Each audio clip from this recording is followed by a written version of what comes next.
Assalamualaikum warahmatullahi wabarakatuh. Perkenankan saya Saiful Mujab. Pada kesempatan yang berbahagia ini akan memaparkan tugas aksi nyata dalam rangka mengembangkan kreativitas dan kemandirian peserta didik melalui pola atap, prakarsa perubahan, dan strategi Bagja. Pola atap adalah sebuah metode menulis yang cukup sederhana dengan 4 tahapan, yaitu aset, tantangan, awal, dan aksi.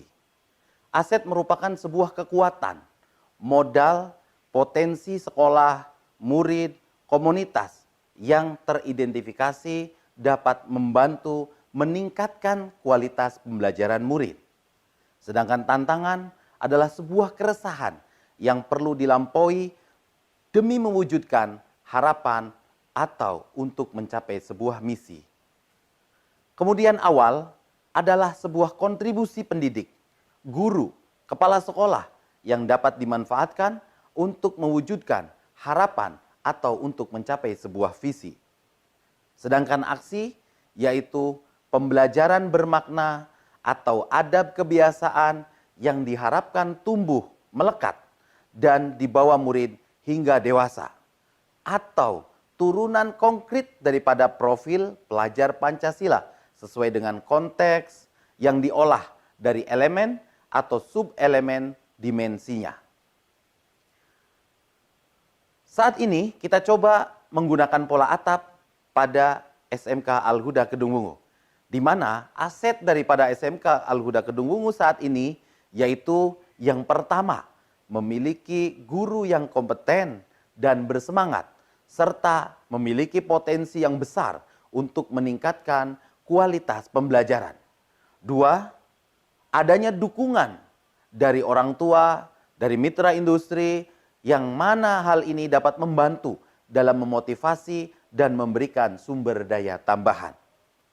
Adapun tantangan daripada SMK Al-Huda saat ini adalah, yaitu di mana implementasi kurikulum Merdeka ini masih dibutuhkan waktu yang sangat lama, dibutuhkan usaha, dibutuhkan dukungan yang kuat dari berbagai pihak untuk pemahamannya. Kedua, peningkatan kualitas guru dalam pengembangan pembelajaran P5 dibutuhkan untuk terus ditingkatkan karena berbagai pemahaman dari masing-masing guru yang masih berbeda-beda. 3, adanya sebuah perubahan budaya dan sikap terhadap pendidikan yang memerlukan upaya yang berkelanjutan. Kontribusi atau awal yaitu guru dapat mencoba metode pengajaran yang baru, yang aktif, yang kreatif, yang kolaboratif, sehingga dapat meningkatkan efektivitas dari sebuah pembelajaran. 2, yaitu kerjasama antara guru dalam mengembangkan pembelajaran yang relevan dan sesuai dengan kebutuhan siswa serta perkembangan terkini. Pembelajaran yang pertama adalah bagaimana pembelajaran itu harus mendorong pada murid untuk menjadi pembelajaran yang mandiri, memiliki kemampuan untuk mengatur diri, mengatasi tantangan, dan terus belajar sepanjang hayat.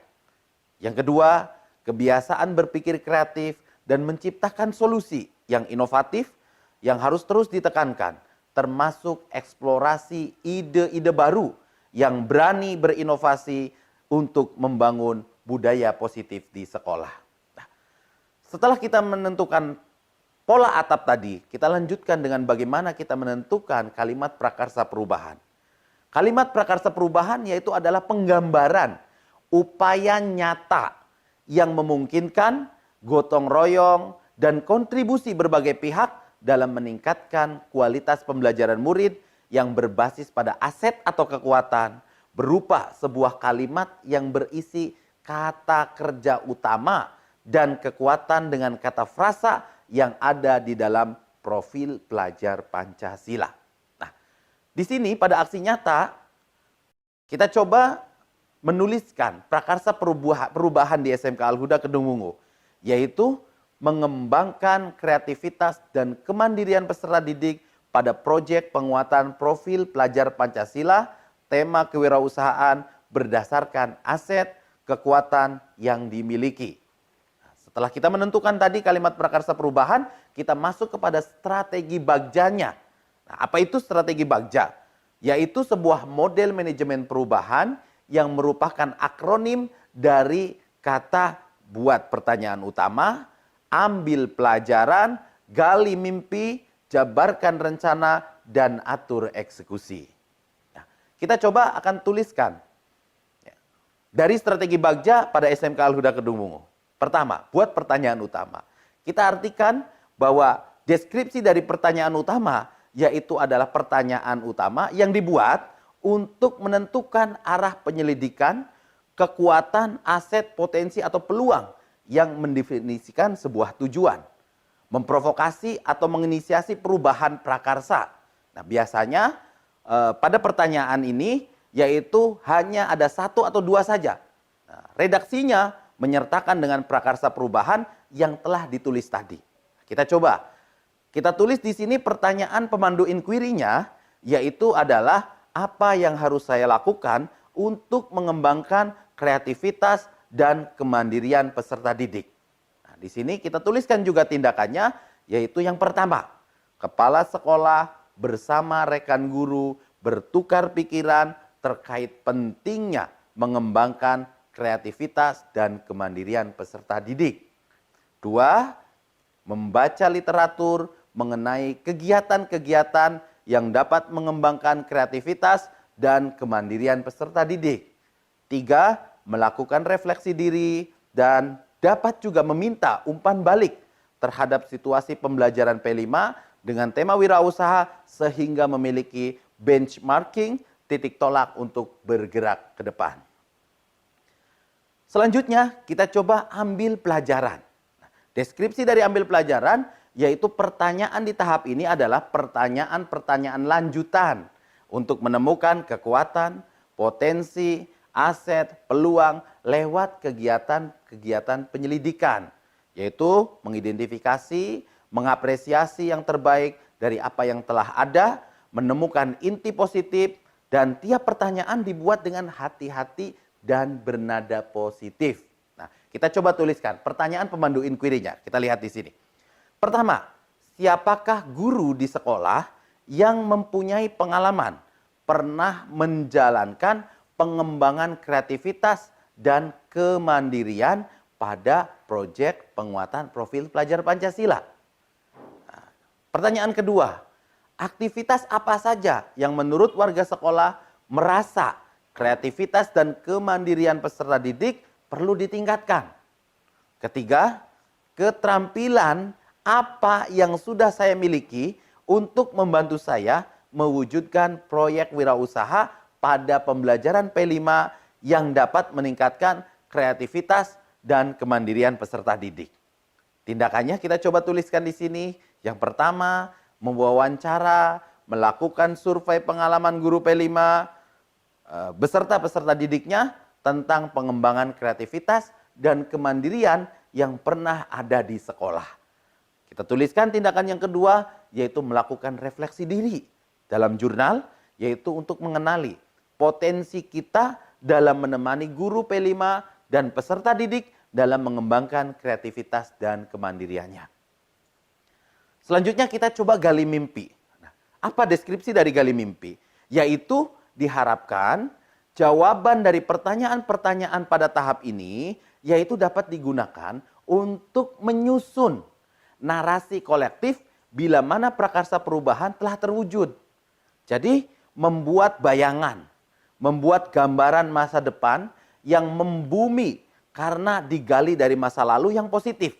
Nah, tindakan dalam tahap ini yaitu dilakukan untuk membuka lebih banyak kesempatan menjawab pertanyaan yang telah dibuat dan berproses untuk memaknai hasil temuan, menggali mimpi bersama-sama, kapan, di mana, dan dengan siapa saja. Nah, kita coba tuliskan pertanyaan pemandu intinya, pemandu inquiry-nya. Yaitu, apakah kebiasaan baru yang saya bayangkan akan terjadi jika proyek wirausaha pada pembelajaran P5 dapat mengembangkan kreativitas, dan kemandirian peserta didik.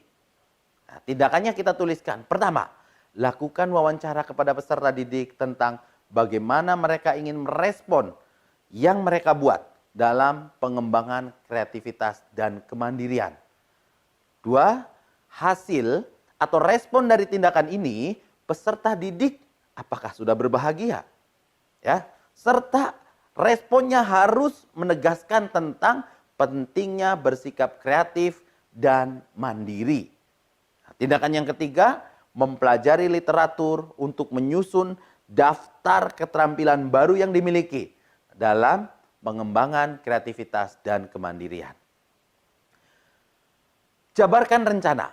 Deskripsi dari jabarkan rencana, pertanyaan di tahap ini diharapkan dapat membantu mengidentifikasi tindakan konkret atau menjabarkan langkah-langkah yang diperlukan. Baik langkah kecil, langkah sederhana yang dapat dilakukan segera, atau langkah berani terobosan yang akan memudahkan keseluruhan proses pencapaian. Nah, pertanyaan pemandu inquiry-nya, kita lihat di sini. Apa langkah paling sederhana, langkah pertama untuk mengembangkan kreativitas dan kemandirian peserta didik dalam proyek penguatan profil pelajar Pancasila, yaitu tema wirausaha? Nah, tindakan yang dilakukan, satu, mengidentifikasi dan mengukur kreativitas dan kemandirian peserta didik, kekuatan atau potensi tindakan yang paling sederhana dan dapat dilakukan sesegera mungkin dengan memanfaatkan aset atau modal yang dimiliki. Dua, membuat daftar skala prioritas tindakan yang dapat dilakukan.